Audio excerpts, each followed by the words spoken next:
For his first one-on-one interview since the scandal began, the governor of Puerto Rico, Ricardo Rosselló, is with us live from San Juan. Governor, thank you. Thank you, Shepard. Thank you for the opportunity. Representatives in Congress on both the left and the right, Democrats and Republicans, have called for you to resign. The largest newspaper in Puerto Rico has said it's time for you to listen to the people and step down now. Here's what the President of the United States said about your government today. The Congress of the United States handed him $92 billion, and that $92 billion is in the hands of incompetent people and very corrupt people.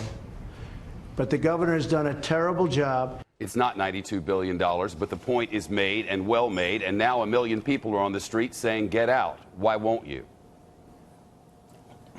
Well, Shepard, thank you again for the opportunity. I've seen the protest. I've heard the people talk. I've had a process of introspection, and I did. I've made a decision. I'm not going to run. I'm not going to seek re-election, and that way I can focus on the job at hand. You know, I've had the biggest recovery effort in the modern history of the United States on our hands. We're battling corruption with certain initiatives that we've already started and certain new ones that we want to put out there so that we can fix the problem. But just today, I signed a new procurement law that guarantees that decades of mismanagement that have gone in Puerto Rico without having the appropriate foresight about purchasing and procurement agreements now will be singled. Instead of having 188 Governor, my question processes, my you question will have just was, one. there are 100,000 people on the streets, politicians of all stripes, the President of the United States, all saying you need to go, that this is enough. You've said no. Why not?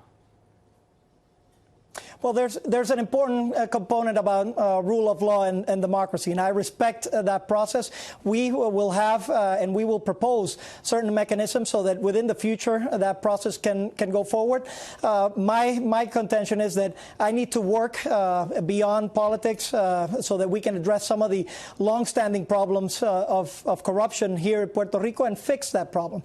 I have a proposal that I've sent to several of the aides of the president that we've been working on. I've had a record of what we have done and things that we want to do moving forward. Well, Governor, those include frankly, Governor, excuse the interruption, but I have a limited amount of time. The corruption is rampant in Puerto Rico. Economically, Puerto Rico is in a fiscal crisis, $70 billion in debt, in a 13-year recession, in the leaked nearly 900 pages of profanity-laced messages now dubbed Rickygate after you, sir.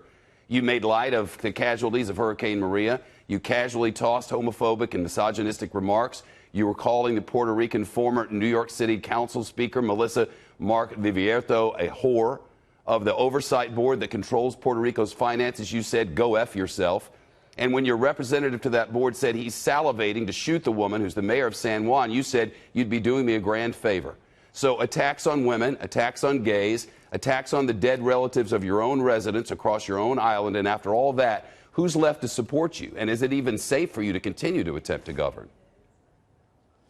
Well, again, I've apologized for that. I'm making amends for all of those efforts. You've talking apologized to people. for what This was specifically, Governor? For all of the comments that I've made on the chats. That is one thing. There's another effort that needs to move forward, which is the battling of corruption. Look, we have implemented the corruption was in your own administration, $15.5 million, and 5 people who were on those chats. You got rid of all of them. They are now out of the government, but you remain. Doesn't the buck stop with your office, Governor? That's right, but I was elected by the people of Puerto Rico. And those people are on the streets of your biggest city today saying, we want you out. That's the headline in the main newspaper. And the politicians on both sides of the political aisle on your own island are saying the exact same thing. You're a man on an island by yourself. How long can you stay there? My effort and my commitment is to follow through on some of the efforts that I've established for the people of Puerto Rico. That includes establishing, again, a plan that I've already circulated with the members within the White House so that we can battle this corruption, so that we can tackle what government employees are doing, what we are doing as elected officials, and a collaboration with the federal government. This is the biggest recovery effort in the United States history. it's important to state that we have the biggest STEP program in the United States for homes. The IG came over here, the federal IG, and they established that nothing went wrong on that program. So there are a lot of efforts that we've been doing now. If you want to drain the swamp, you need to tackle those problems. Governor, who's come forward to support you in the middle of this chaos? There are folks that have supported me. Who specifically is supporting you today? The rule law. There are people. Okay, you just could you have give me one name? See them out there. There is a protest. Well, I've talked just one name, to people Governor. From different groups. A lot of people from the administration. Governor, you're not able to give me the name of one person in Puerto Rico who supports you continuing as governor. Is that correct? I can. So the mayor of San Sebastian, for example, supported this effort. Whose name is? From different municipalities. Javier Jimenez, for example. There are other folks that have established, people in the legislature and people in the Senate as well have supported the state. They have supported the fact that I'm not going to run and that I shouldn't seek re-election, but they've established that it is important to follow rule of law. So there is support, Shepard. I understand the visuals that you're seeing and what's going on. I've heard that. What have you heard from the demonstrators on your streets today? Give me some examples of the sorts of things that you've heard today. Well, we've heard that there is obviously disappointment. That's not what I've heard, Governor, with great respect. We've been working. I've not heard that there's disappointment. I've heard Puerto Rican after Puerto Rican after Puerto Rican watching multiple satellite feeds and speaking with our people who are in Puerto Rico today and listening to journalists from other organizations, and I've not heard the word disappointment. I've heard numerous Puerto Ricans say that you have disrespected them, that you have not led them properly, that you've made fun of them, that you've made light of them, that they no longer trust in your leadership. For example, you got 660,000 votes to be governor of Puerto Rico. By all estimates, there are more than that on the streets of Puerto Rico today demanding that you step down.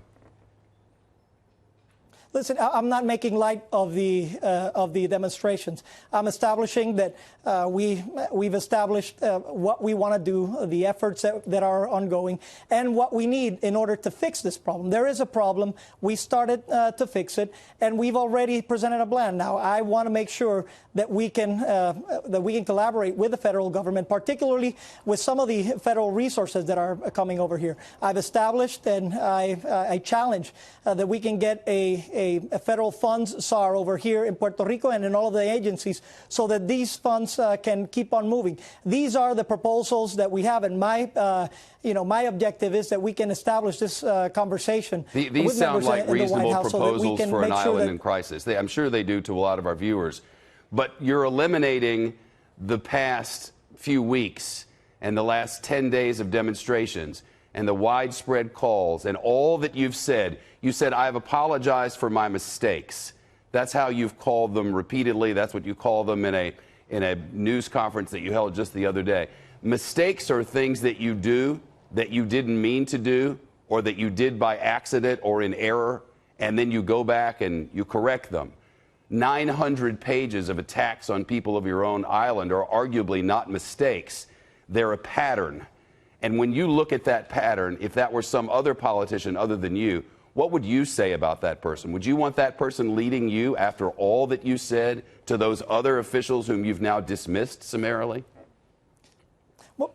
Well, I would want to showcase my record. Those are words. I would also showcase my actions, the efforts that we've made in Puerto Rico, the challenges that we had that we're now starting on a recovery effort, that we've done a restructuring effort with a fiscal oversight board over here, that we've reduced the cost, the expenditures on government because Puerto Rico was in a fiscal crunch, that since we started in the administration, we've made strides on the economy and elsewhere, but mostly we've made policy changes that are significant for women, for LGBTQ, for other sectors that are recognized as some of the biggest steps in those efforts. So again, I use used words that I have apologized for, but I've also taken significant actions in the direction of helping vulnerable sectors in our population. Have you appropriately apologized? Have you apologized to Ricky Martin? Have you apologized to the survivors of the people who died in the storm that ravaged your island? Have you appropriately come forward and asked for forgiveness and a hope to move on? Because the looks of your streets today would suggest that the people don't believe you have. 10 days in a row. Have you apologized sufficiently? And what will end these demonstrations as long as you're still in office? Well, again, I have apologized sufficiently to some of them. My effort is to apologize to all of them. No, well, you can do that here if you want to have a mea culpa. If you want to have a mea culpa, you're welcome to do that here. Yeah, I've done so. I apologize. So you don't want to do to so all again. The people I've offended. So to Ricky Martin, to Melissa. What about the survivors of the dead people who were made light of? Of course, that as well. I apologize for all of the things that I have Why'd said. you say those things? What was it that inspired you to say those things to other officials in such a cavalier, dismissive way? Do you remember what it was over that? It wasn't just a day. It wasn't just a week. It wasn't just a month. It was 2 months, 900 pages in December and January of that sort of language from the governor, by the way, about his own people. Well, again, some of that language is not mine. Some of it was discussed by other members within that. Because it was someone else who said you're right, because I want to clarify that, and I apologize, because it was someone else who said, oh, I'd like to shoot the female mayor of San Juan, and then it was you who said, oh, you'd be doing me a great favor. No. Yep. So again, everything that was said, I assume responsibility for. I apologize for it, but I just wanted to establish I am in a position to apologize to everybody, to make an effort for reconciliation, and now devoid and disconnected of the political whims. My focus is to make sure that the policy that we have enacted moves forward. Those of us who live back here stateside have watched the horrors that have ravaged your island, and many of us, I know I have, and a lot of people on my staff have looked and just have wept for your people. To see all that your people have gone through and the difficulty in getting everything fixed, the months and months without power and water, the devastation of the tourism economy, at least for a while, seeing all of that really made us very sad and wanting to help in some way. I know a lot of people around here have donated. Yeah. Do you love Puerto Rico? Yeah. I do love Puerto Rico. Well, let me just add something. I was there. If you love Puerto Rico and you look out on the streets and you see that these hundreds of thousands of people, excuse me, sir, if you see these hundreds of thousands of people who also love Puerto Rico and have looked at the governor's office and said, that's a man who can no longer lead us. Because, Governor, that's what they're saying today. They're saying the way for us to move on is to start fresh. We need new representation, and we want the governor to resign. And they've protested for 10 straight days. Today, the largest demonstration potentially in the history of the island. And you stand with firm resolve and talk about accomplishments. Do you hear them? Do you hear them and care what they're saying today? Or is the cavalier attitude from the text messages sort of living in the background again today? I ask not for myself, but for the people who are on a hot, wet day in San Juan and across that island today saying, we want him gone. Yeah, no, I hear them, and it's part of my introspection, and I will continue to hear them. I will continue to make my decisions and work with the people of Puerto Rico. It is an island of love that I love. It is a people I love. I've left every ounce of my heart, everything that I've done so that we can recover properly. I was here, sir, during that process when there was no food, there was no access to water, there were no roads, working as hard as I could with a lot of people so that we can get those emergency aid to the people of Puerto Rico. What about the corruption of all those dollars? Why did all that money go to politically connected people? Why wasn't there better oversight? Why are thousands and thousands and thousands of people long after this hurricane still sitting with blue tarps and not able to live their lives? Some of them don't have the basic necessities of life all this time later, and you've gotten billions and billions and billions of dollars from the mainland. You know, the people of Puerto Rico are asking tough questions. They've been doing so for a while. And most of them say in your newspapers today and on our cameras today that the text messages are not the reason, they're the final straw. They believe your administration has been corrupt and cavalier about their own existence, and they want you to leave, and you're refusing to do so. What makes you think that these protests are going to stop? And are you afraid that you might not even be safe to govern? No, again, what I want to do is continue on the conversation. There are some things you pointed out there that are important. But you've refused to meet with the people who are protesting outside. They've begged you to meet with you. They've begged for a sit-down, and my understanding is you've said no. You haven't even done a one-on-one interview with anybody in Puerto Rico since this scandal started, just that news conference the other day.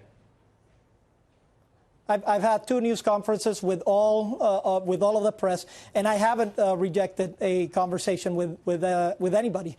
So I am committed to having that conversation, establishing a path forward through dialogue, and working on the initiatives that we have to do over here. But listen, the blue tarp situation is one where we need those federal resources to come over here. I am challenging and proposing as part of our fix that we can get, a federal fund SAR, or that we can get connections from the different agencies to the local agencies in Puerto Rico, so that those funds can be administered properly. In terms of the corruption, this has been a long-standing issue, and we need to fix the system. It was a system that responded to people. Now we want a system that responds to itself. That is why we've made procurement reform. That is why we created the Office of the Inspector General that didn't exist here in Puerto Rico. We created that office early in 2017. We couldn't implement it immediately after the storm, and now it's starting to gain that rate. That is why probably there was a difficulty in identifying some of these elements of corruption. But from my perspective,